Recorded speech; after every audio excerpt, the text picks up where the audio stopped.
The following is brought to you by the Houston Independent School District Multimedia Productions.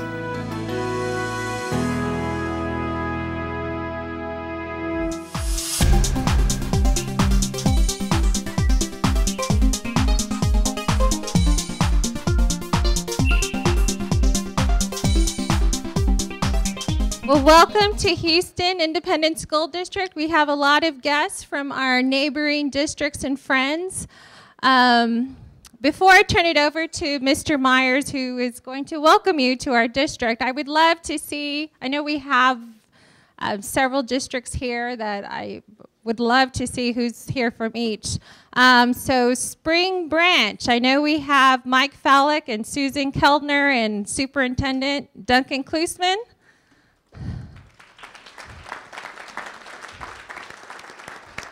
And a show of hands of the parents from Spring Branch. Where are y'all? Oh, yeah.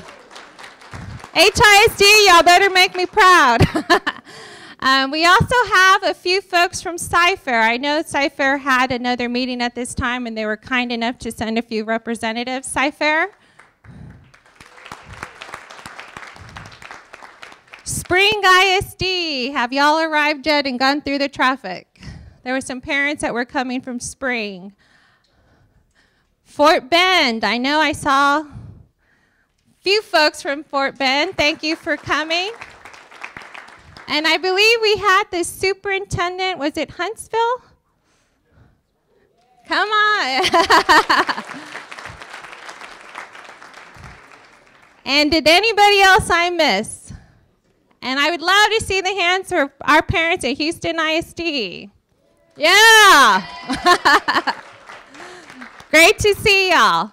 Our superintendent, actually Paula Harris is our, I think, getting honored or a speaker. So we have the superintendent and Ms. Harris are at another meeting. But I would love to turn it over to Mr. Myers, who was our board president last year and has served as a legislative liaison before. So he knows how this all works. She gives me too much credit. How are y'all this morning? Good. You know, last year I had the opportunity to serve HISD, but one of the things that we wanted to do, knowing that we were going into a legislative session, call up our neighboring superintendents. I know Duncan, David Anthony, and a few others I had touched base, and several of my colleagues on other boards of education in our neighboring districts, and said what a great opportunity it would be for us to get together and collectively go into a session knowing how difficult it was going to be. And I'll tell you, this is a great start, isn't it? It's a great start because we know the challenges that are facing us. And we all have a lot of friends up there, and I think this is a great opportunity for us to start really talking about some of the things that they're putting forward and helping us then to educate our friends up there and to let them know the challenges that we will face should certain legislation pass. So this is hopefully a great start of where we want to be and the dialogue that we want to take place as we continue to move into this session. We're all in this together. We talk about here in HISD, Team HISD. I think this is Team Public Education. And I'll tell you, there's nothing more important for us to continue to work together and to have good, constructive dialogue and continue to educate folks. And I think we need to branch beyond Houston. We need to branch beyond just the big districts. Huntsville, I was telling you, I think you guys get the award for coming the longest distance, but it's great.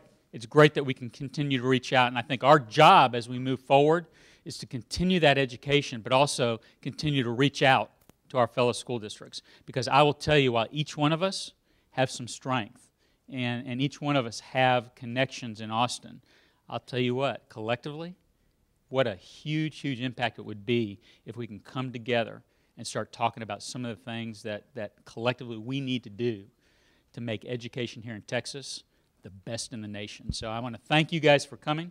Again, I hope this is the first step in what we need to do. So thank you, and thank you for coming to our house here in HISD. I also want to recognize our board member, Larry Marshall. Thank you for coming also. So, I just got the mic and I started talking and made an assumption everybody knows who I am. I'm Rebecca Flores. I'm the Government Relations Director for the Houston Independent School District. So I basically go to Austin a lot and kind of follow all the bills that get filed that impact HISD. Every session we have about 800 bills that impact us in one way, shape, or the other. And it's kind of my job to follow those bills throughout the process. And let legislators know what the impact is on our kids and our teachers and our community. And so as we were getting ready for this session, as Mr. Meyer said, he had this great idea about bringing folks together.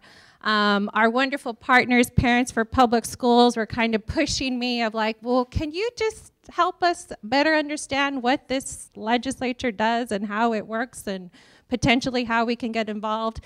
And my other partner in crime, Susan Kellner, she's such a great support, not only for Spring Branch, but for all of public education. And you're truly an asset to our field and the work that we do. So this is how this meeting came together. And I'm just, wow, back row seat. Thank y'all for coming out. It really means a lot to me. Miss Anna Eastman, another board member from HISD, is here. So I have asked two just wonderful resources to the Houston Independent School District to come and share their knowledge with you. David Thompson, long history in public education. He probably has the most interesting background in that he has defended the state of Texas in a school finance lawsuit, and he's also sued the state in a school finance lawsuit twice. Yeah, soon to be again. So he's going to basically give an overview of kind of what are the big issues that we're talking about in Austin right now. What does this budget cut mean, not only for Houston ISD, but for all of the kids here in Houston? Bill King has also been a fabulous asset to the Houston Independent School District. He works with Bracewell and Giuliani and kind of knows everything, a little bit of everything. And he's going to talk just a little bit about, his role as a lobbyist and kind of the ins and outs of kind of Austin and the legislature. So I'm going to turn it over to David to kind of start with the overall view. Okay, Mr. King has a meeting, so I'm going to go ahead and turn it over to Bill.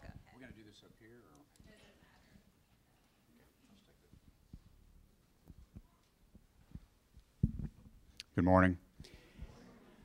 Somebody told me that the title of the seminar was How the Texas Legislature Works, and the answer to that question is poorly. I think it was Price Daniel that said that no man or his property is safe while the legislature's in session. It's an interesting process up there, especially when you try to cram all your lawmaking into basically 5 months, and it's really only about 3.5 months by the time they get organized. So it's kind of a crazy period of time. I'm going to give you some sort of just practical advice today about approaching legislators and talking to them about issues. David has forgotten more about school finance than I'll ever know, so I'm going to let him talk to you about sort of the technical issues, and I'm just going to talk to you a little bit about, what I've found to be successful in talking to these folks in the past. And some of you who've done this a lot, I know, are going to find this a little bit old school, but I'm going to assume that sort of everybody's never been up there, done anything before, and go from there.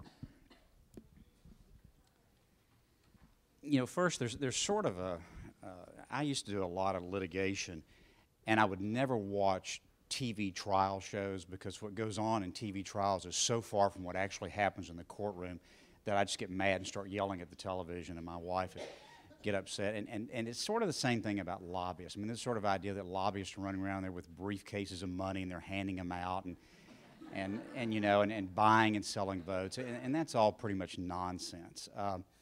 The highest value visit to a legislator in terms of actually persuading them on something is one of their constituents from their own district going to visit them. And if you happen to be in the same party, and if you happen to be a regular primary voter, it's even more value because that's actually who their bosses ultimately are. Legislators listen to lobbyists, but they do so because lobbyists typically represent groups of people. If there's a gun control bill out there and I want to know what, gun activists think about it, I'm going to go talk to the NRA, not because, they pass out a lot of money, but they represent a lot of votes, and I want to know what those people who are in the NRA in my district are likely to think about this. And so don't underestimate the impact that constituents can have on this process, especially if you're visiting your own state representative or your own state senator. And when you organize and go up there, I'd encourage you, that's the first stop you ought to make, is to see those two people. When you get up there, especially if you're going to go up during the height of the session, you need to understand you're probably not going to see your state rep or your state senator. These folks' schedule is absolutely insane in those last 2 or 3 months. They have hearings that go long into the night. They're on the floor. And generally, they don't have a lot of time to have meetings with individuals or even groups. And so what they will ask you to do when you show up is to meet with their staff. And number one, don't be offended by that. It's not that they don't like you or they don't think you're important. It's just literally there's not enough time in the day to meet with everybody that wants to talk to them in this 2 or 3 month period. Also, don't underestimate the importance of meeting with staff, because there are so many issues going on. Typically, what a representative or senator will do is divide up issues among their staff, and so the person you're likely to be talking to is going to be the person that's going to be interested in your issue, in this case education. They're going to know a lot about it. In fact, they may know quite a bit more about it than the state representative or the senator knows, and there's a good likelihood that the senator or the representative is relying on them to formulate what their position is going to be on a bill. So don't feel like you got shuffled off and they're not giving you the time that attention you're entitled to. Meeting with that staff is really important, and frankly, a lot of times when I go in, I'll ask to see the staff rather than the senator representative, because I know that's really where the policy is going to be formulated. It's really important that when you have these conversations that you're prepared and you know what you're talking about. Don't walk in there with a series of talking points that somebody else has given you that you just plan on repeating and you don't really understand what the issues are, because you are likely to get asked questions about it. So if you say, this is going to cost us 300 teachers and we just absolutely can't do without it, well, I might ask you, well, where do you think those teachers would come from, and what's your current classroom size, and what will this mean for your classroom size if you, those kinds of follow-ups. So it's not enough to just know the talking points. You really need to understand the subject matter if you want to be persuasive in your conversations. Never exaggerate in these conversations. Don't go in and say, if you don't give us all this money, the world is going to come to an end. Because they've heard that from everybody already. And, they've been through a bunch of sessions before, most of them, and the world hasn't come to an end, even though they've heard that a lot of times. So be realistic about what you're telling them and tell them what the effect's really going to be. Is that better? Okay.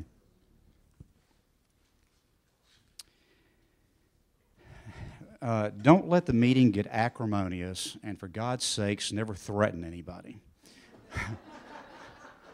I've been in meetings with clients where they'd go in and say, look, if you don't do this, I'm not going to vote for you, our people are not going to vote for you, we're never going to give you another campaign contribution. You know what? I found 100% of the time that's not effective. And frankly, they hear that a lot. You'd be surprised. And so after a while, you just become sort of immune to it. And as soon as somebody starts that kind of thing, people just shut down.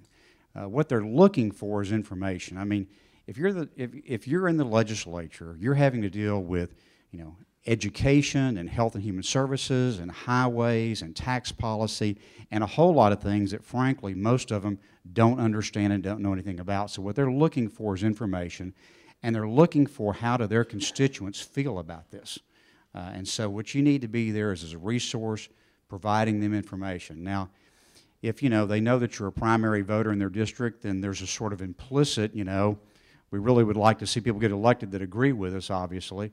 But that's not something that you ever want to say explicitly.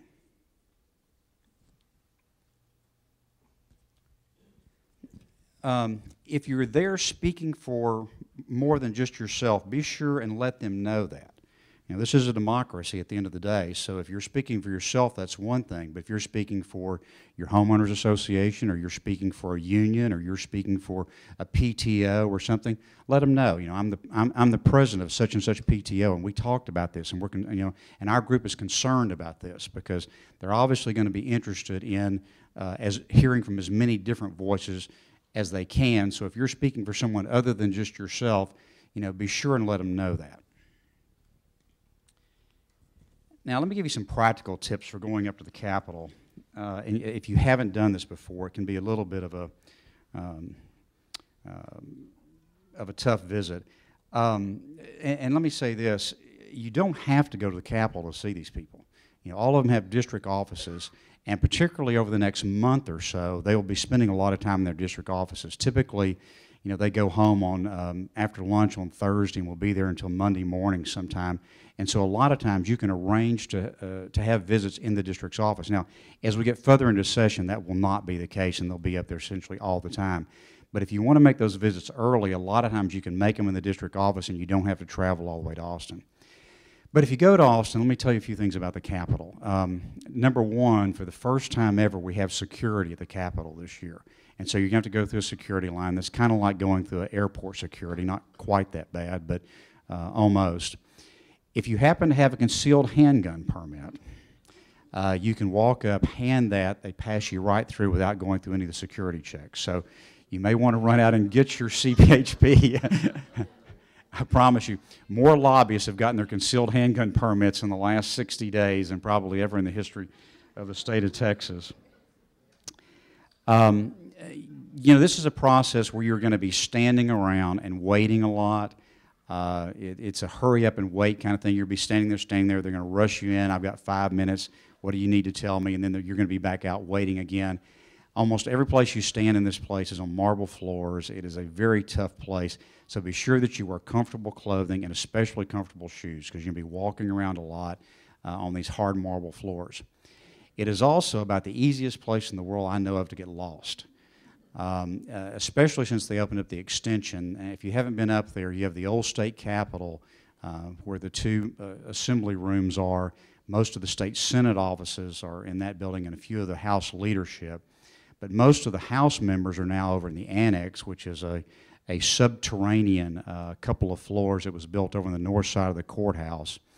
And it has the most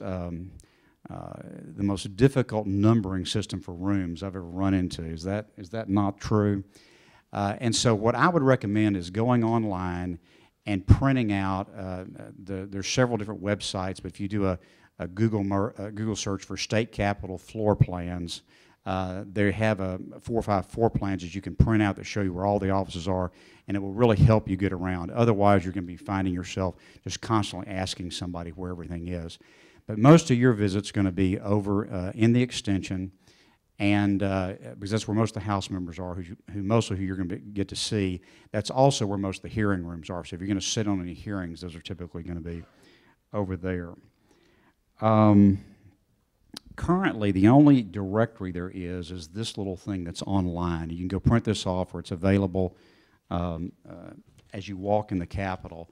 And it has every state senator's office and every House representative and where they're located in the Capitol. Now, in about another week or 10 days, something's going to be printed. There's a little legislative directory, and it's a little book. And if you're really going to go up there more than once, you need to get one of these. It has every member of the legislature. It has their picture, their district, and what committees they're on. And I promise you, everybody in the Capitol that you see walking around that's up there is going to have one of these stuck in their pocket. You can buy them at the bookstore, and I think they're, I don't know, $5 or $10 or something. But if you're going to be up there very often, they're invaluable, and you really need to have one.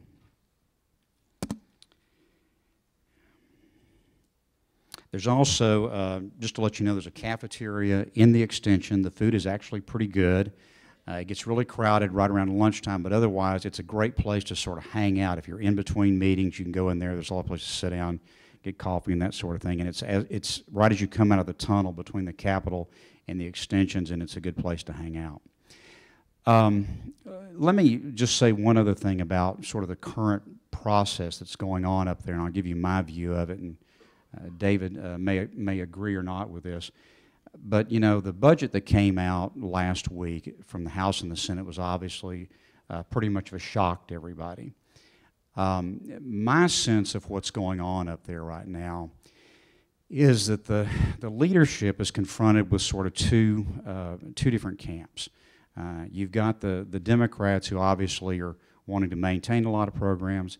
You've got on the other side sort of what I'll call the Tea Party folks, a lot of new members who are really looking to cut a lot of things.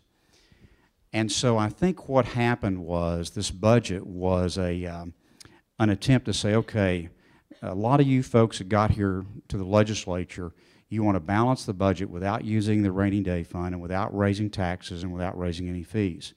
This is what that looks like. Now, why don't y'all all go talk to your constituents and see what they think about that? And so what I think it was, my opinion was it was sort of a tactic to sort of rein in some of these new folks and sort of bring them back to the middle. I doubt seriously that the budget that we ultimately end up with is going to look anything like what you see today. That's not to say that there are not going to be substantial cuts. That's not to say that you don't need to be up there talking about your concerns and what you think needs to be done. You absolutely need to do that. Because frankly, the way the cuts are made are going to make a big difference to individual districts, and there's going to be winners and losers, you know, in that process. Where the cuts are made in terms of specific programs are going to be very significant to different areas and things that you may be interested in. So we're not only talking about how much is the cut going to be, but where the cuts are going to be. And so that's going to be a very important process. So I'm not trying to discourage anybody from participating or being alarmed or getting up there and visiting with your folks. But I do not think that you're going to see a budget that looks like what this budget looks like today.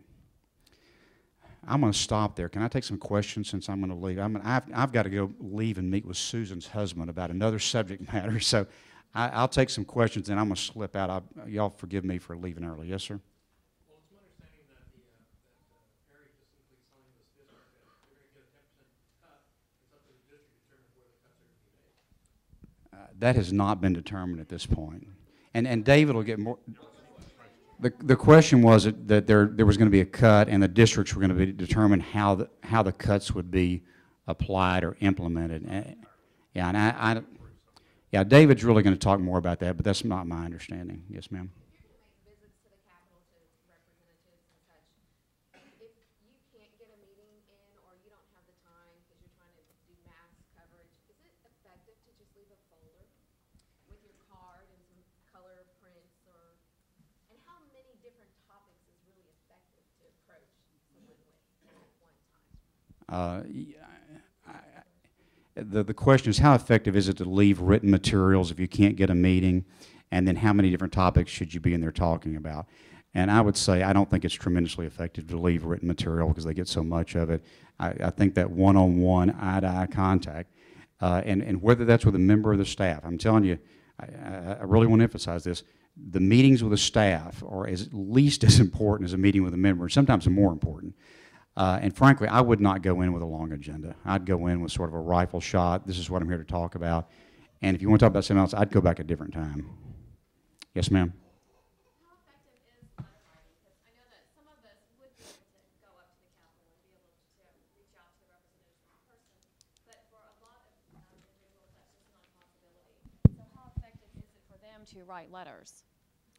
I would say not very effective. You know, they get a lot of mail. Unless you can organize a campaign and there's going to be thousands of letters pouring in, it's not nearly the value of a constituent who cares enough about an issue to travel to Austin to see their representative or senator. Yes, ma'am. Is an organized campaign of letter writing and petitions effective? To me, it's not nearly as effective as a personal visit. I mean, anything is effective to some extent. You know, obviously, there's a lot of folks organizing email campaigns these days, which is easier to do than regular letter writing. But, you know, all of that stuff it tends to sort of stack up, and they get a lot of it.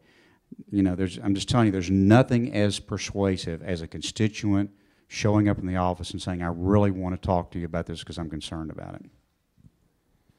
Maybe back here in the back, sit down.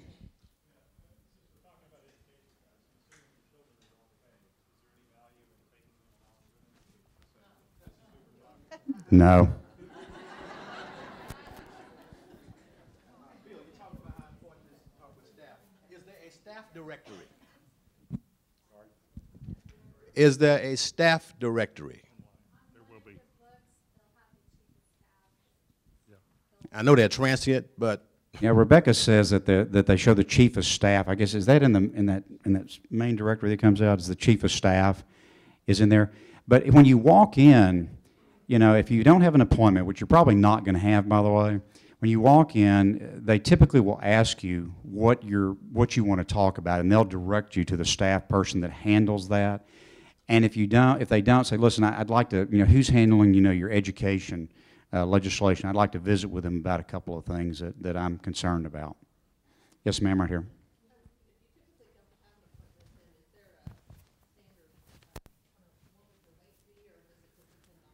So the question is, if you don't have an appointment, is there a standard wait? And the answer is no. These schedules are completely crazy. You know, I'll give you an idea. I went up yesterday with HISD trustee, and we were just literally walking the halls to talk to, and we ran into one member walking out of the cafeteria. We sat down on a bench and visited for about 15 minutes on the bench. Then we walked on into the cafeteria to get something to eat. We saw another member sitting at the table with the chief of staff, so we sort of went over and crashed their table and sat with them and talked to them for a few minutes. And then we walked around and finally went into another member's office, and he was about to convene a meeting with his staff on education. And he said, hey, you know what? This would be great. Y'all be a great resource. Come on in and sit with us while we talk about this. So that's the kind of sort of free-flow process it is. And let me say this, too, and this is not so much for this session, but long-term.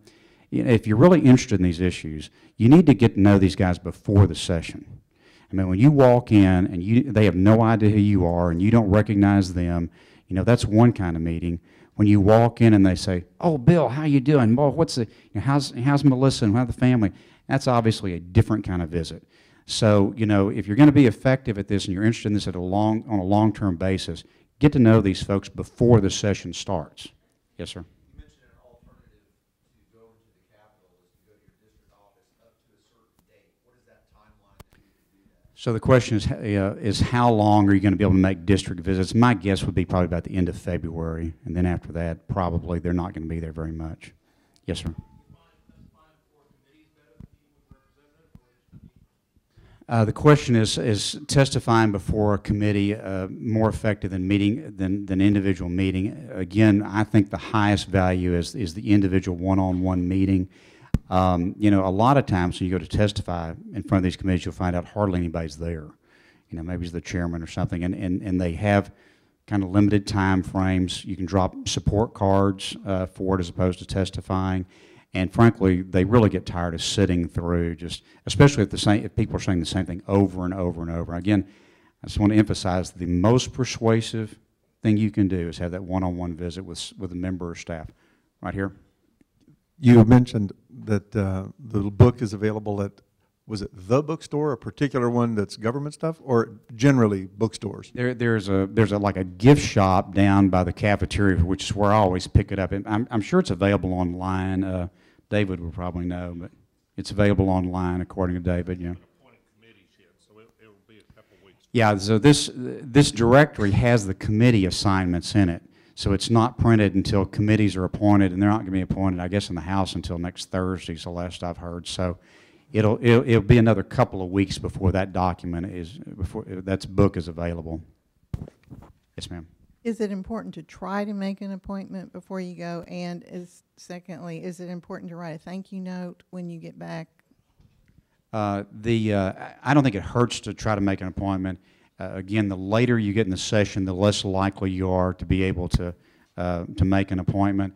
And sure, I think, you know, thank you card is it's a nice courtesy, and, you know, it helps reinforce your name and what issue we're there, and yeah, I think it's a good idea. Okay, Rebecca says I'm going to answer one more question, so. I'm curious to know, how does one find out about committee meetings and when they're going to take place so we can plan ahead? Yeah, David's going to talk about the committee process and how those meet and everything in just a second. So let's stop there and let you get to David, who's really got the meat of the substance here today that you really came to listen to. So thank you all for your attention. Rebecca knows how to get hold of me. If y'all need anything, I'll be happy to help.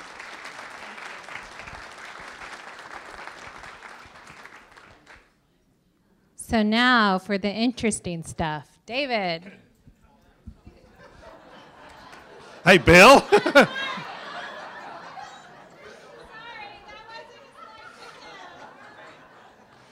Well,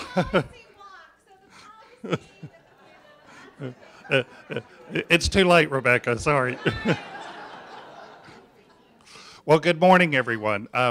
First of all, I'm very honored to work with HISD and indeed with all of the districts that are represented here today, and appreciate all of you as parents. I'm a parent also. Our kids have gone through Houston ISD Public Schools. I still have a daughter in high school here in HISD. And over the years, we've also hosted 4 foreign exchange students from different countries and gotten to know a lot of other foreign exchange students. And it's always interesting to see yourself from someone else's perspectives. And what we've learned over the years is by the end of their year with us, without exception, by the end of their time, those kids don't want to go home. So something is happening in our culture, in our schools, that is good for kids. And that's what we have to communicate. That's worth defending, it's worth protecting, it's worth funding. And I think that's our key message that we have to continue to communicate to our members. Now, thank you. The 82nd Texas Legislature began on January the 11th. We start every session every other year on the first Tuesday after the second Monday in January. Why did we pick that day in 1875? I've gone back and looked. As near as I could tell, that lets you get to Austin by horse from anywhere in Texas after the first of the year. I'm not sure there's any other explanation for it. But our session lasts for 140 days. It's a very intense period. As we stand here today, there are 124 days, 14 hours, and 56 minutes left in the 82nd Legislature. And we've not yet really begun. We've had the initial House budget, the initial Senate budgets presented. Committees will be appointed hopefully in the Senate this week. I agree with Bill. I think we'll see House committees appointed next week, and then we'll get to the serious business of considering legislation over the remainder of this 140-day period. It is a very intense period. Those of us who've been in Austin know our members work very hard. They start very early in the morning. They go very late. It's not at all unusual to see members in their offices at 7 in the morning, and it's not unusual for committee meetings to run past midnight and do that day after day after day. So it's a very intense period. Right now, before committees start, is probably a very good time to make some initial contacts with members, because we don't have a lot of bills being heard yet in committee. They're not on the floor, and so there is an opportunity to visit with constituents, and so I would encourage you to make those initial contacts that you can then build on later into the session. One resource I encourage everyone to bookmark online, Texas Legislature Online is a website. It's the official website, and you can find everything there. It's all one word, Texas Legislature Online. You can look up any bill. You can find the current status of it. You can read the bill analysis. You can see who the sponsors are. You can look at the fiscal note. You can look at who testified. That's where you can find the schedule for bills that are posted to be heard for the following week. You can follow a bill through. You can find your member. You can find all the staff people that work for your representative or senator. So it's a good resource with a lot of information. I encourage you to use it. It's one that I look at for some purpose nearly every day. So if you're not in Austin, if you're trying to follow from home or from work, I think that's a good resource. Now, the number one priority of the 82nd Legislature is going to be budget. And Bill said not to exaggerate, so I will not exaggerate.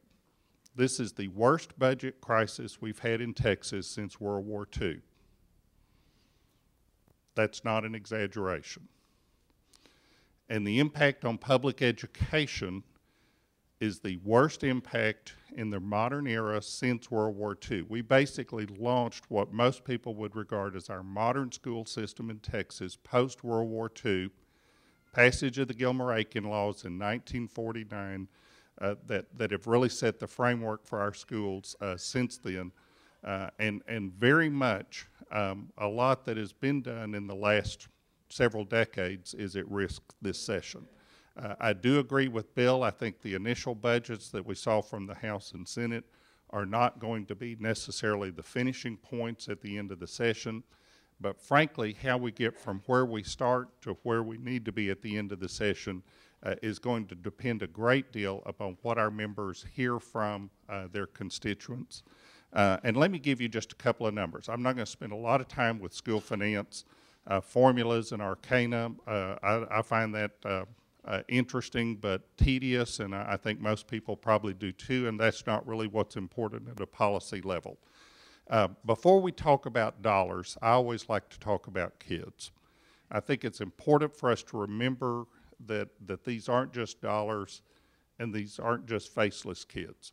3 benchmarks, one that we passed last year and 2 benchmarks that we're going to pass this biennium.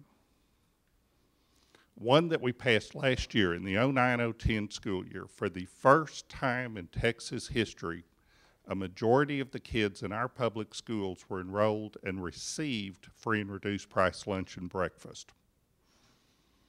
Now, a higher percentage is eligible. About 56 to 57% of our kids are actually eligible, but not everybody signs up and takes it. But last year, for the very first time, over half of our kids received free and reduced price lunch and breakfast. And that percentage is growing. What does that tell us? That tells us our kids are coming from poorer homes. Second benchmark, Texas is a growing state. Many states are not growing in population, and there are difficulties associated with losing population. I'd much rather have our problems than their problems. But we are adding in Texas public schools about 84,000 students a year. Every year. We're adding a school district the size of Fort Worth or Austin every year to the state of Texas. That means over a 2-year period, we're going to add 170,000 kids. We currently have enrolled in our public schools in Texas a little over 4.8 million kids. Sometime in this biennium that we're currently trying to fund, we're going to pass 5 million kids in our public schools in Texas. It's a pretty significant milestone. I can remember when we passed 4 million. I hate to say it, I can remember, Rudy, you probably can too, when we passed 3 million. We're a growing state. The budget that the state starts with does not fund growth. Not a single one of those new kids is paid for.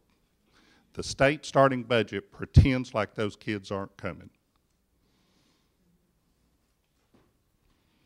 I don't think there are any elementary schools that are going to go on drive-by status in the next 2 years.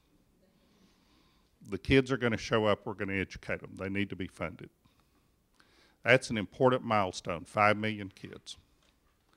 Another important milestone, sometime in the next 2-year period, during this biennium, an absolute majority of the kids in our public schools in Texas are going to be Hispanic.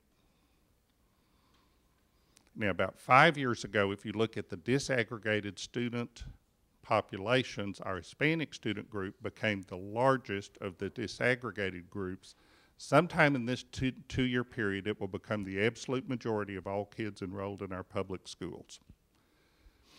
So we have a growing student population.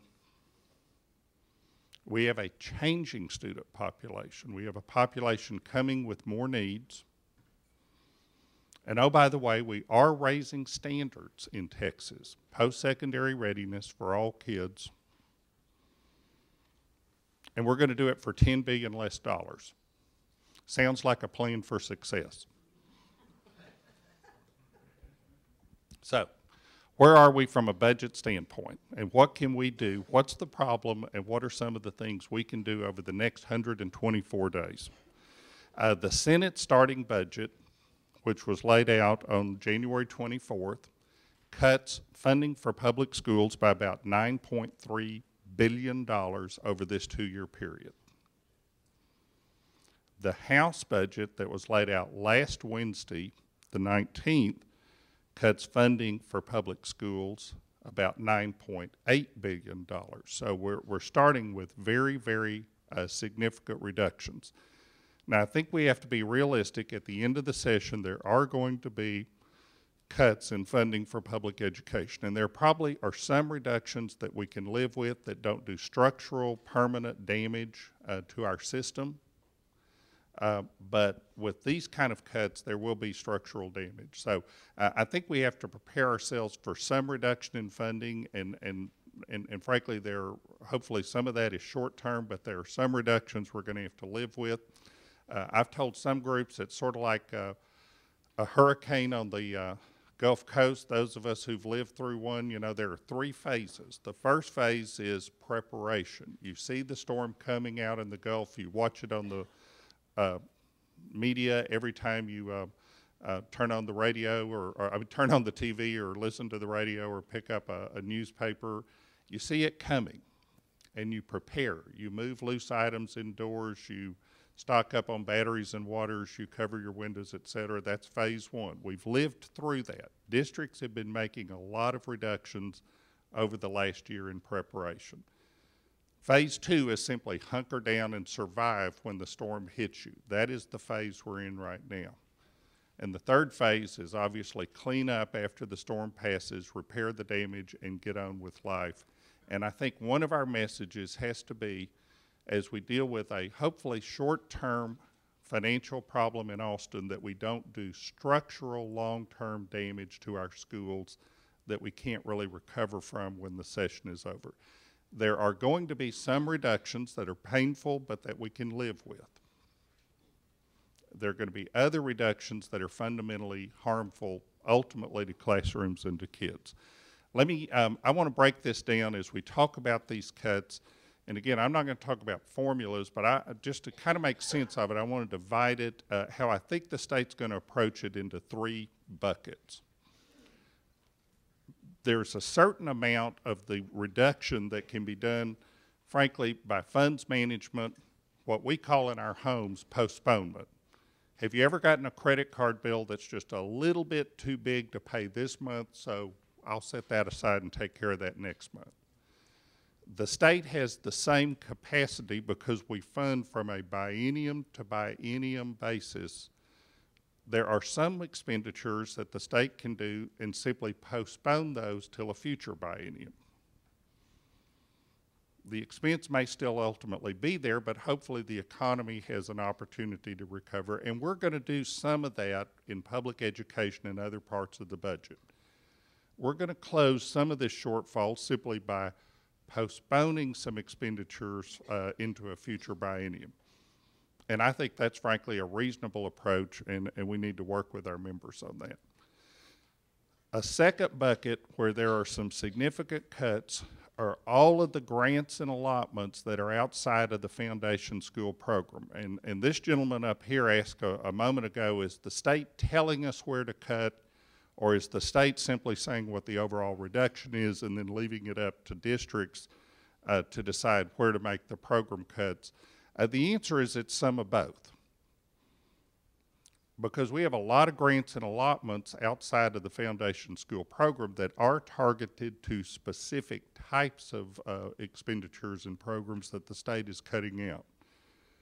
And let me give you a flavor for some of those in this second bucket. These are not the foundation school program. These aren't the kind of the core meat and potatoes funding of school, but these are grants and allotments that support particular expenditures in districts. Some of these grants and allotments every district gets, and some of them maybe only some districts apply for and receive, and so the impact will vary from district to district. But let me give you a flavor of some of the ones that are proposed for cut. A technology allotment. There is a $270 million, and Rebecca, we can put these numbers up on a website. I'll give you some numbers, but then we'll try to make these numbers available for you. There's a technology allotment that's about $271 million that all districts get that they use to support investments in technology, both infrastructure at the district level and even at the classroom level. House and Senate zeroes it out completely.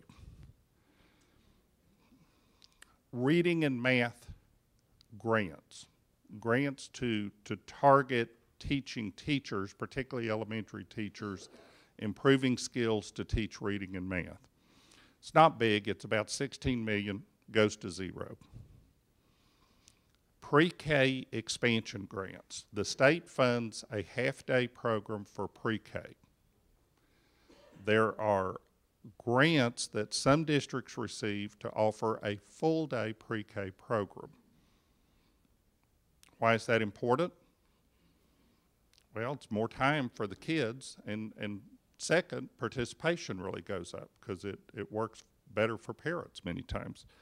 Statewide, $223 million. Both the House and Senate bills reduce it to zero. It's gone completely. The Student Success Initiative, and these are little acronyms, and so I'll tell you what it's about. This is a grant that all districts get that you use for tutoring programs. Really for our at-risk kids. If we're trying to keep kids on task and keep them moving with their at the right pace through schools, some kids need more time. They need special attention and work, sometimes outside of the regular classroom. The Student Success Initiative funds that. It's zeroed out, goes to zero in both the House and Senate budget. Oh, I'm sorry, that's $293 million. Zero. The High School Completion and Success Initiative, and again, you know, all of these have little acronyms. This one is really focused on credit recovery programs at the high school level. Kids that get to high school fall behind. It's a program, again, that is designed to get those kids back on track, help them recover credit, keep moving. 86 million, zero. DATE. Now, DATE is, some people love it, some people don't apply for it. This is one of those some districts receive and think very highly of, others don't. This is the District Allotments for Teacher Excellence. Who makes up the acronyms? I don't know, but it's DATE. It's really the money that is used to fund performance incentives for teachers, and districts get to design their own programs. There was media coverage today and yesterday that HISD just made its awards. Much of the money to support that program comes out of DATE. Statewide, $385 million goes to zero.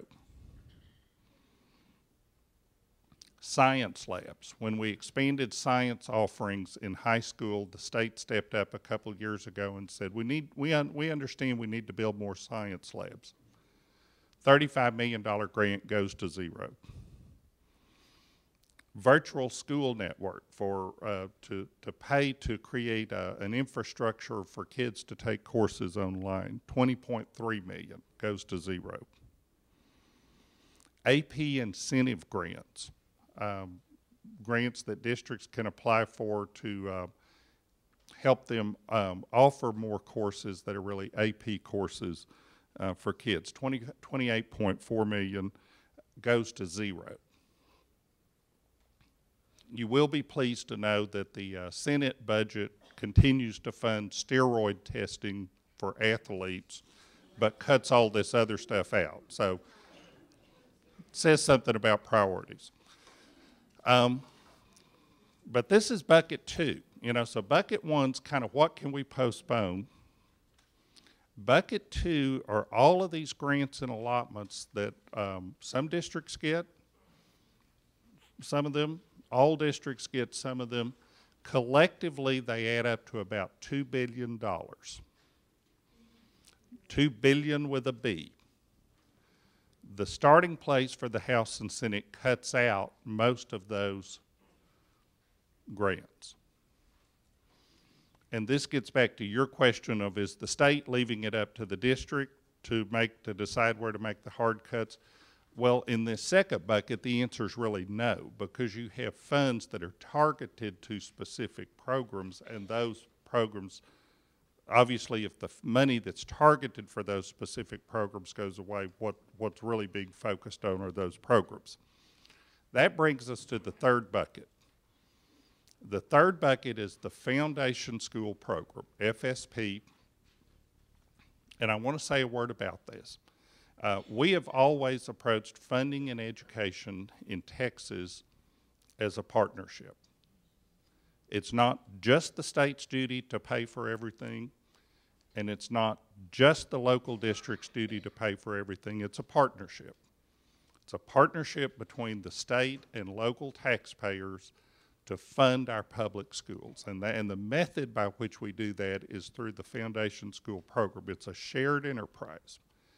And I don't want to go into the formulas, but I want to explain, just so you have a feel for it, a little bit of the policy assumptions underlying it.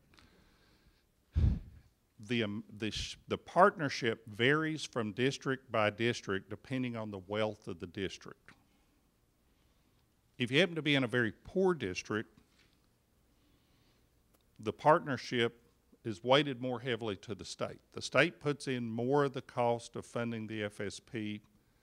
The local district puts in less of the cost. If you're in a wealthier district,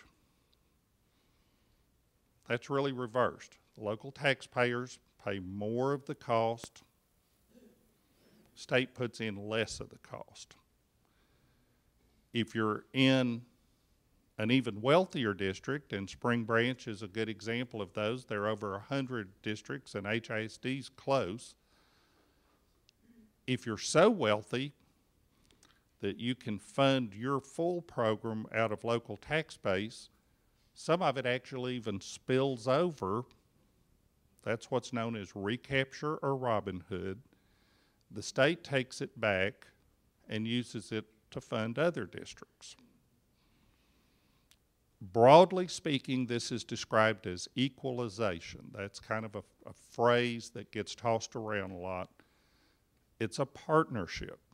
The state's the senior partner, puts in the larger share in poorer districts. As you move along a continuum of wealth, more and more gets paid for out of the local tax base. Plus, so that's that, and there's a lot of complexity around that, but I think that is, for our purposes, what you need to understand. A second point is that not every district is at the same level. Districts are funded through a very complicated system of formulas that I'm not sure anybody fully understands, but one district may get this amount of money per kid. Another district like Cy-Fair may get this amount of money per kid. Somebody else may get this amount of money per kid. And there's variation. And it doesn't have to be perfect, but in theory, those differences ought to make some sense. They ought to be tied to something like the needs of the kids or decisions by local taxpayers to pay more to help support their schools. There's a pretty good argument that a lot of that is broken down because even the state doesn't understand anymore. They don't really have any explanations for the differences between districts, why some districts get a smaller amount per child and some districts get a larger amount. But when we start talking about making a multi-billion-dollar cut in the Foundation School Program, we are in uncharted territory. We are literally talking about something the state has never done before. So they don't have any history in it. They don't know really how to do it. Do we make cuts across the board? Everybody loses the same amount per student? Well, remember, some districts are wealthier, some districts are poorer, some districts have a funding rate here, some districts have a funding rate here. There are going to be differences of opinion. Do we lose money on a proportional basis? We don't know the answer to any of those questions. But one thing I think is important is to have these kind of conversations locally and for your district school boards and superintendents to have good conversation, because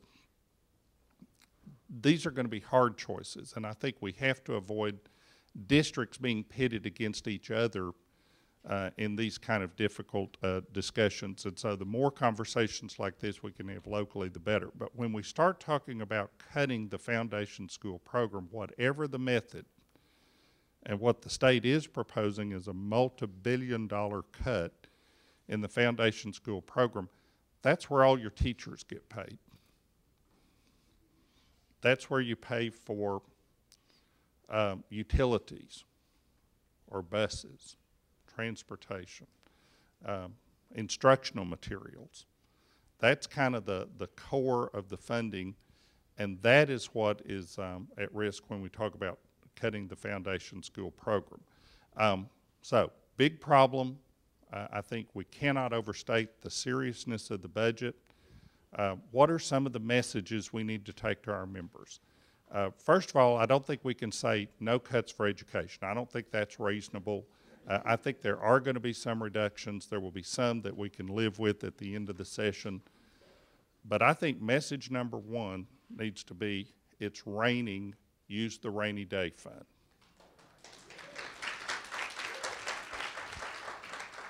The state is sitting on an unobligated reserve fund of $9 to $10 billion that has been set aside in good years to help keep programs going in difficult years. And I think that has to be one message that is clearly communicated, that if the choices are between making these kind of reductions in public education or using the rainy day fund, kind of sounds like it's raining. And so that's a message that we can all be clear about and unambiguous as we communicate to our members. I think a second message, there's going to be a lot of discussion about fee increases. We're not going to have a general tax bill, but there may very well be increases in fees that people choose to pay or don't choose to pay. A word to the wise, I don't think tattoos are currently subject to the sales tax. I suspect they will be by the end of the session. So if you've been thinking about getting a tattoo, now's probably the time to get on with that. But there are some things the state can look at, some user fees of various sorts where people choose to pay them. It's not a general tax increase, and I think that ought to be part of the discussion too. I think it's important for us locally to continue to have these dialogues for districts to approach these issues together. One thing we need the state to give us is flexibility. If we're going to make hard choices locally, if there are going to be some reductions, here's my question. Do you want the state to make all those cuts and you just have to live with them? Or do you want some flexibility to sit down with your neighbors and work out some of these hard cuts locally and have a little room to make some of those decisions? You know, Art Linkletter once asked a child, who really is the boss in your family? And the little boy said, oh, my daddy's the boss. And Art said, well, how do you know? And he said, well, if I want to do something, I ask Dad, and if Dad says, well, he thinks it's okay, then I know it's all right to ask Mom. So we need the state to give us the latitude to ask Mom. We need to make these hard choices locally. And they're not all going to be easy, but we need flexibility for your boards and your administrators, for parent committees, teachers, educators to sit around, have these hard choices and discussions, and get through this together at the local level. So, Rebecca, I think I've exhausted my time. I'll stop. Do you want to field questions, or do you want me to field questions, or how are we going to do this? I want just to mention a couple of resources as we were talking about resources. Then David, I would love for David to take your questions. And about 9:45, I think Spring Branch We're going to have y'all go. I know it says in the agenda that y'all are going to stay here, but we're going to make a switch because of the number of folks. I'm so glad to see everybody out, by the way. So I do want to say that I'm not the best in the world, but I did start a Twitter account when I'm in Austin. It's Houston ISD Gov, and I will be sending updates on kind of committee hearings and big important bills. And I have to tell you, I'm horrible about it. I just got an email from our communications person about, did you tweet this? No, I didn't. We also have a government relations website. And another thing I need to make sure I vamp up, but all the numbers that David said and kind of the grants that have been cut in the House and Senate bill. We'll put all that information if you go to Houston ISD website and go to the department's government relations. And also Mike Fallick has a wonderful blog. It's just a fantastic resource. And I would love for him to talk a little bit and give you the address because it's just a great resource that all of us read. It hasn't been updated in a while, so I guess now I have to do some work. But it's my name. It's Mike, M-I-K-E-F, like Frank, A-L-I-C-K, .blogs, B-L-O-G-S.com. And thank you for the kind words.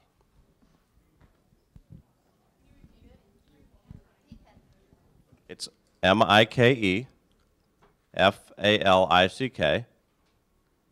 .blogs, B-L-O-G-S, .com, and I think it's linked on the Spring Branch website if you can't find it otherwise. Or as my technology person from Spring Branch tells me, there's this thing called Google, and apparently that'll get you there too. So we'll go ahead and take about 10 minutes of questions if y'all want to ask for David Thompson, and then again we'll break out and we'll talk specifically about our legislative agendas. Please let us bring a microphone to you before you speak. Ask your question.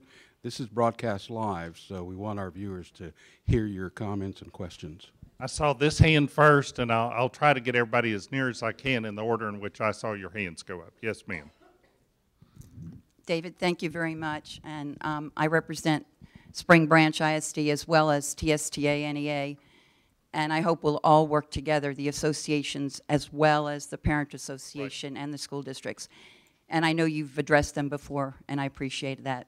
So my question is, our priority here, all of us, is education and our students and our children. But there are other groups meeting at the same time, and they're saying law enforcement and mental health and health care and the poor in the state. So how do we go to Austin and say that our priority and our message is more important than those messages? All right, good point. There are a lot of other messages also being heard in Austin. And frankly, the hard part of the legislature is balancing those competing demands and requests for finite resources. I think we have to acknowledge the legitimacy of some of them. I mean, I'm not telling any member, give us all the money, screw those other guys. You know, I don't think that's an appropriate way to, I mean, we are going to take some of the cut in public ed, but it has to be, at the end of the day, a reduction that doesn't cause long-term damage. And again, you heard my comment on that. I want to make a point about education that is fundamentally different from all the other services that we all enjoy and depend on as citizens. If you look at the Texas Constitution, Article 7, Section 1, there's an absolute state commitment, duty, and obligation to establish and suitably provide for an efficient system of public free schools for all the children.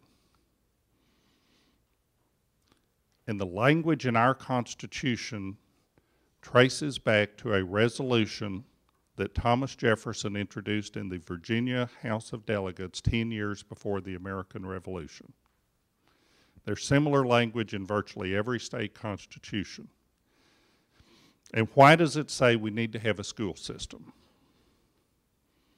To keep the kids off the street? Nope, doesn't say that. To give a bunch of adults employment? Nope, doesn't say that.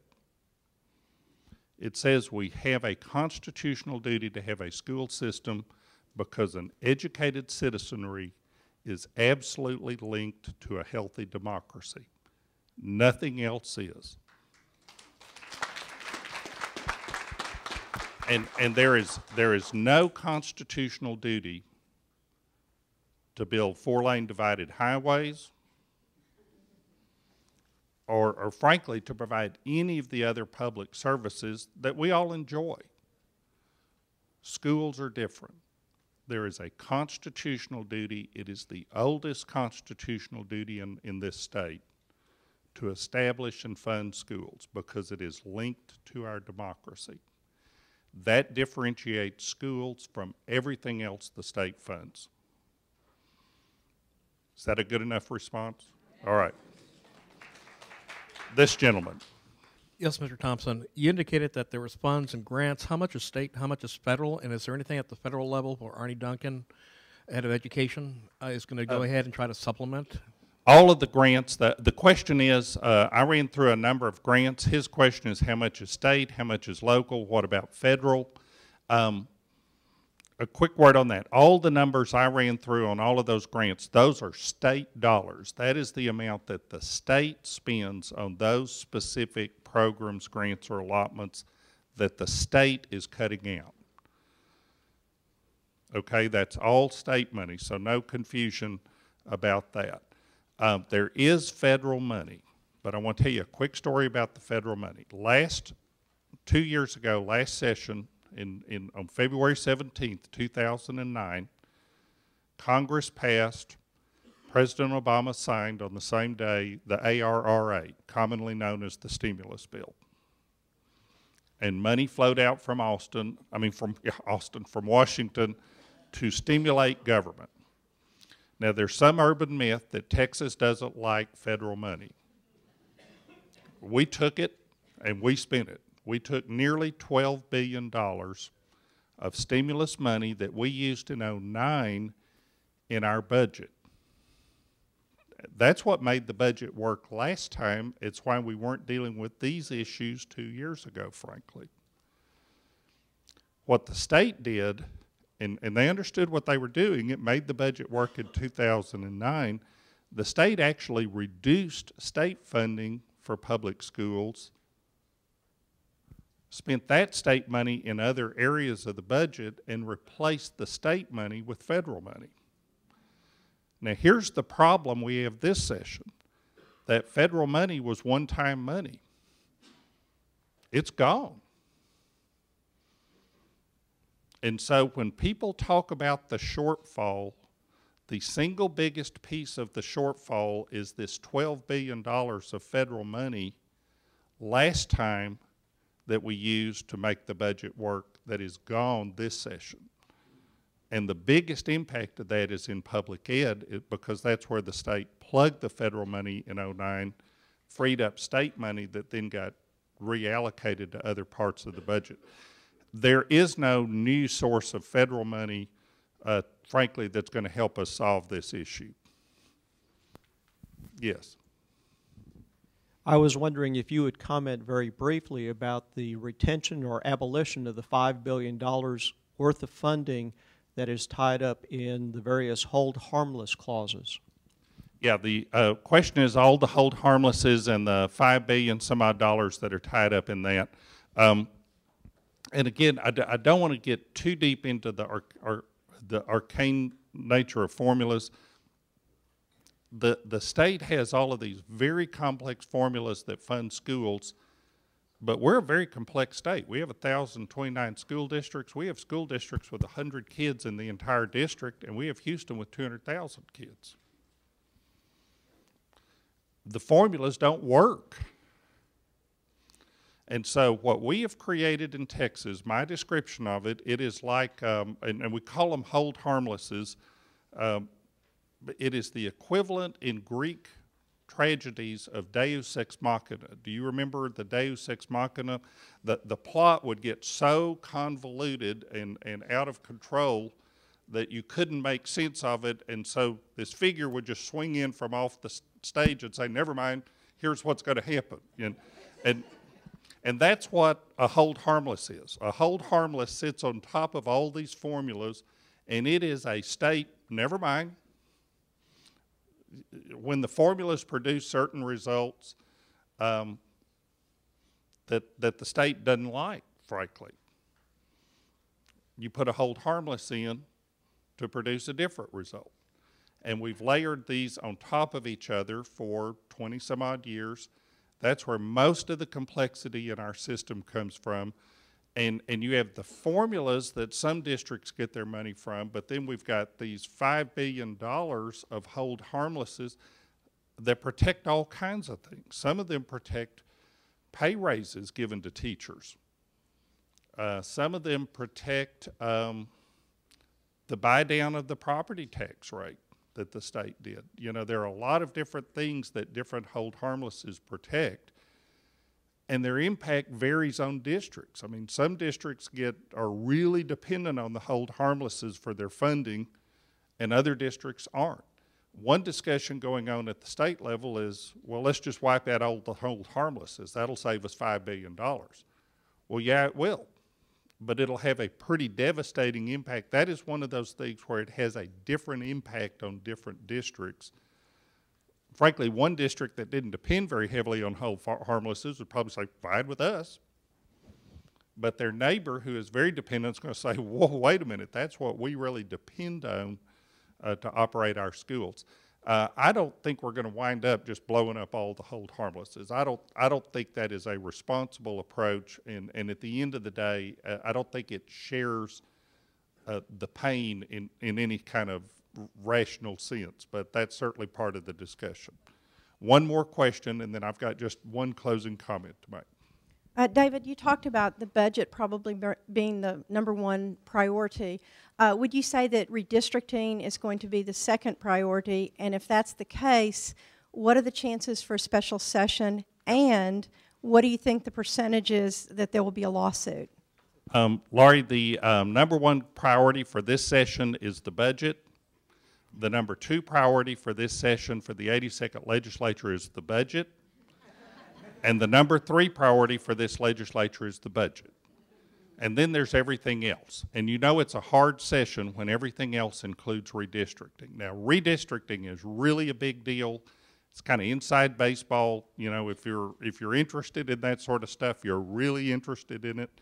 It is going to assume a lot of time and attention. We'll get here the latter part of February, the detailed information for the state to start the redistricting process. The success or failure of the 82nd legislature, whether they get an A, a B, a C, a D, or an F, is going to be 100% how they handle the budget. It's not going to have a thing to do with redistricting. Why? Because if they don't get redistricting done, there's still an alternative. There's a legislative redistricting board that will step in and make the decisions. And frankly, ultimately, there's going to be litigation over redistricting, and a court will eventually bless or not bless the various districts that are drawn. The point I want to make is that if the legislature doesn't do redistricting, there is a plan B. It will happen. If they don't do the budget, there is no plan B. The only thing I'm grading them on this session is how they do the budget. I don't care about anything else, including redistricting. And the likelihood of special sessions, I think, is pretty high. So let me make one closing comment. Again, as you talk to your members, as we think about advocating for education, and I want to broaden the discussion. I mean, we're talking about elementary, secondary today, but, you know, more and more we're looking to our kids to go beyond that. I want to share some statistics. I mean, just pure economic impact. You know, we can all talk about the importance to a democracy, but just pure economic impact. In December, the national unemployment numbers, national unemployment rate was 9.4%. Now, the unemployment rate for high school dropouts, according to the Bureau of Labor Statistics, in December was 15.3%. The unemployment rate for those who had only a high school diploma was 9.8%. So those two groups were above national average. The unemployment rate for those who have some post-secondary, community college, skill training of some sort, 8.1%. Unemployment rate for those with a BA degree or higher, 4.8%. Think about that. The unemployment rate for college graduates was half the national average and a third of the average for high school dropouts.